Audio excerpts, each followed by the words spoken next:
Hunter plenty people never see this shot. Kinda see how on sunshine. Never yet even who we be. But we be from these islands, from Jacksonville, North Carolina to Jacksonville, Florida, in the land of the Gullah Geechee. This year to the Gullah Geechee Nation. And the sun rise, we say, God, done smile upon we. Yeah, this year way, the river and they, for right on yonder to the ocean. Over 100 children. Want you to take a little journey down this creek shore with me. Where we gather, we swim, and things like that. And why this year concern we, Polynesia Island, where we cast, we net, like we ancestors finna do. And pick we oyster, too. Yeah, this is out of me, Queen Quet, you see, working for whole Polynesia shoreline and my community. As the sea level rise, then they tell me, see the ocean acidify. So, what does you mean? As you would say, what does this mean to all of us that enjoy this atmosphere and most of all, the ocean? Well, the ocean doesn't stay in one place throughout the day.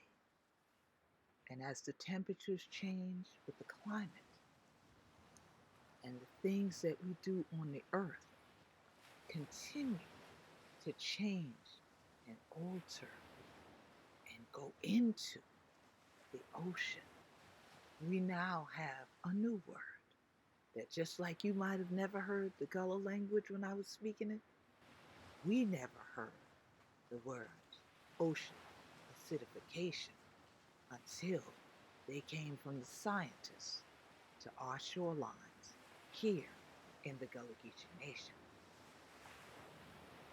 Burning fossil fuels releases CO2 into the atmosphere. Bodies of water, like the ocean, absorb the CO2.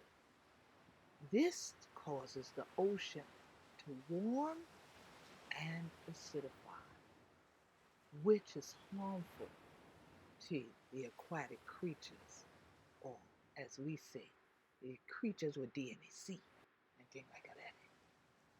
So now, the water's acidity levels can be affected by land pollution, by runoff from hard surfaces like parking lots and roads that we drive on, or changes in water particle composition that come from people putting out what I call destruction. And if these things keep going into the sea, we won't have what we consider the delicacy, like boiled crab, or we devil crab, or plenty of the visitors, like for not just come here for sea, but nyampan, like a week. Now this concerns me because the shells and skeletons of our shellfish, like the oysters and the crabs, slowly dissolves as the ocean acidifies, and their growth is slowed. And so, if this concerns you too, I invite you to come join we on these shorelines, on the sea islands, and let's work together against climate change and ocean acidification. And let's make not only the sea and the ocean, but all of we healthy.